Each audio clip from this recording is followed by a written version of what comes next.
কিছু জ্ঞান পড়ার জন্য নয়, অনুভব করার জন্য হয়। কিছু রহস্য ব্যাখ্যা করা যায় না, কেবল উপলব্ধি করা যায়। বিসমিল্লাহির রহমানির রহিম।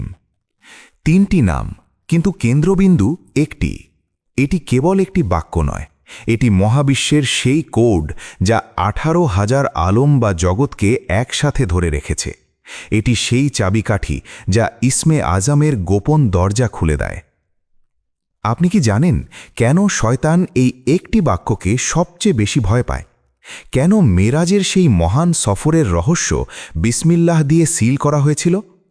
আজ আমরা বিসমিল্লাহের ভেতরে লুকিয়ে থাকা সেই গোপন সংকেত এবং আল্লাহ, রহমান ও রহিম নামের অলৌকিক জগৎ নিয়ে কথা বলবো।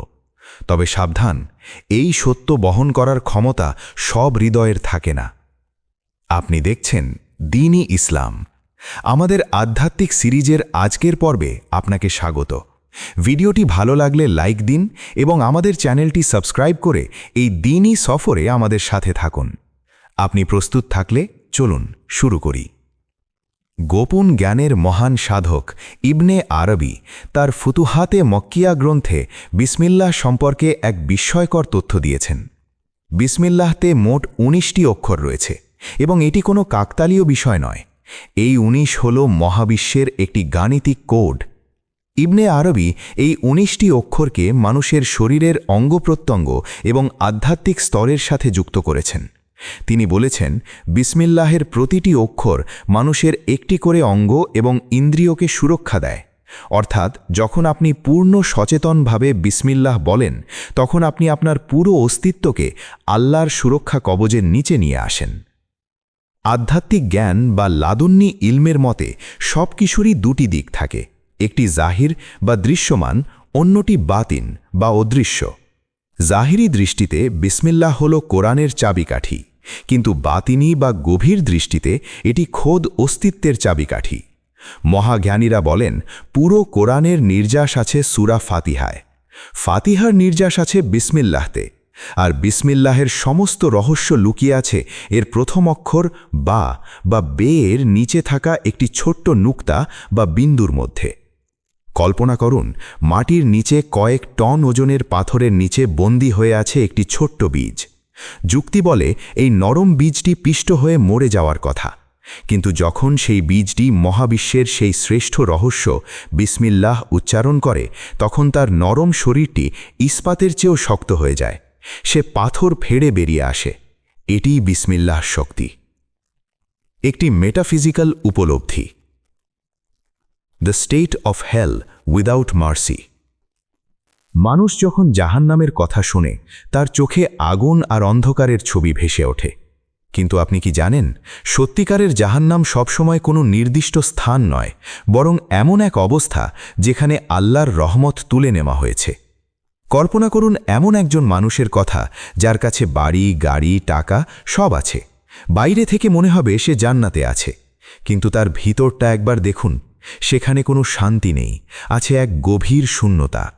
রাতে বিছানায় শুলে তার চোখে ঘুম আসে না, হাসলেও সেই হাসি অপূর্ণ থেকে যায়।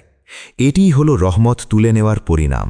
কারণ নেয়ামত বা সম্পদ মানুষকে সুখ দেয় না, সুখ দেয় সেই নেয়ামতের সাথে থাকা আল্লাহর রহমত।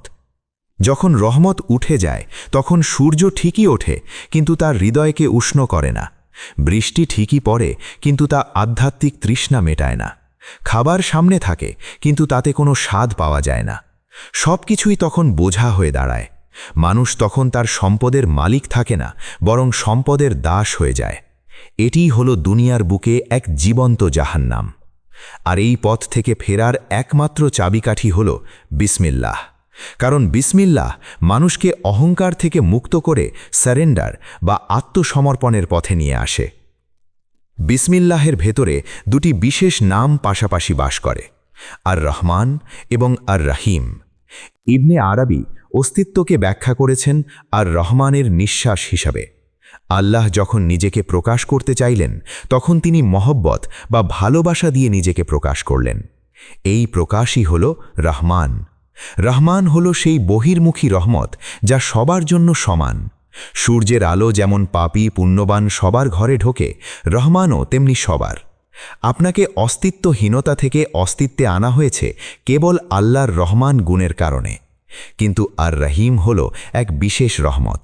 এটি সবার জন্য নয়, এটি কেবল তাদের জন্য যারা সেই অদৃশ্যের রহস্য খুঁজে বেড়ায়। রহমান যদি হয় বীজ, তবে রহিম হল সেই সযত্নে পরিচর্যা যা বীজকে বৃক্ষে পরিণত করে। রহমান আমাদের অস্তিত্ব দিয়েছে, আর রহিম আমাদের সেই অস্তিত্বের গন্তব্যে পৌঁছাতে সাহায্য করে। আজ রাতে যখন সবাই ঘুমে বিভোর আর আপনি সত্যের খোঁজে এই আলোচনা শুনছেন, জেনে রাখুন আল্লাহর রহিম নামের প্রকাশ আপনার উপর ঘটছে। তিনি আপনাকে বেছে নিয়েছেন এই রহস্যের ভাগীদার করার জন্য। এটি আপনার জন্য এক ব্যক্তিগত আমন্ত্রণ। আমরা অনেকেই মনে করি শুকর এবং হামদ একই বিষয়, কিন্তু লাদুন্নি ইলম বা আধ্যাত্মিক জ্ঞানে এদের মধ্যে আকাশ পাতাল পার্থক্য রয়েছে। শুকর হল সেই কৃতজ্ঞতা যা আপনি কোনো নেয়ামত বা উপহার পাওয়ার পর প্রকাশ করেন। কেউ আপনাকে জল দিলে আপনি তাকে ধন্যবাদ জানান। আল্লাহ আপনাকে সুস্থ রাখলে আপনি শুকর করেন, অর্থাৎ শুকরের সাথে একটি প্রাপ্তি বা শর্ত যুক্ত থাকে। কিন্তু হামদ হল এক নিঃস্বার্থ প্রশংসা। আল্লাহ নিজের অস্তিত্বে এতটাই নিখুঁত যে তিনি আপনাকে কিছু দিন বা না দিন, তিনি প্রশংসার যোগ্য। একজন দক্ষ চিত্রশিল্পীর ছবিতে যেমন ঝড় থাকে, আবার রৌদ্র জলমলে দিনও থাকে।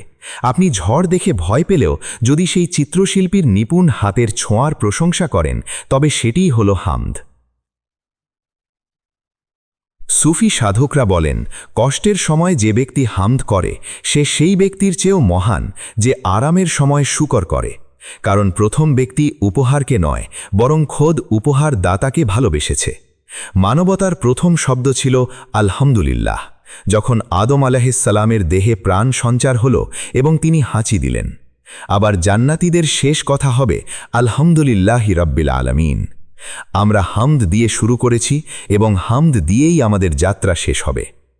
ভিডিওর শুরুতে বলেছিলাম, বিসমিল্লাহের সমস্ত রহস্য লুকিয়ে আছে বা অক্ষরের নিচে থাকা সেই ছোট্ট বিন্দুটির মধ্যে। হযরত আলী রাদিয়াল্লাহু আনহু বলেছিলেন, জ্ঞানের শুরু ছিল একটি বিন্দুতে, মূর্খরা তাকে বহুগুণ বাড়িয়ে ফেলেছে। এই বিন্দুটি হল তাওহীদ বা একত্বের প্রতীক। কলম যখন কাগজে প্রথম ছোঁয়ানো হয়, তখন একটি বিন্দুই তৈরি হয়।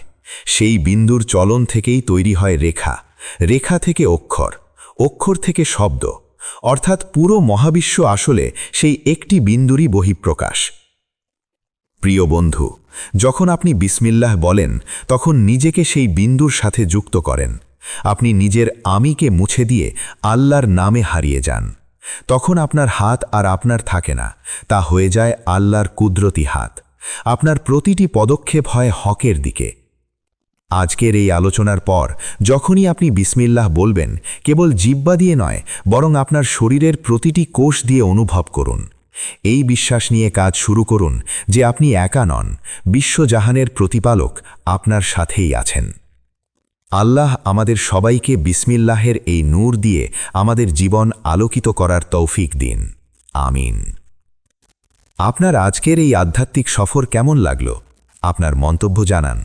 এই ভিডিওটি শেয়ার করে অন্যকেও এই রহমতের অংশীদার করুন। আমাদের চ্যানেল দ্বীনি ইসলামে সাবস্ক্রাইব করতে ভুলবেন না।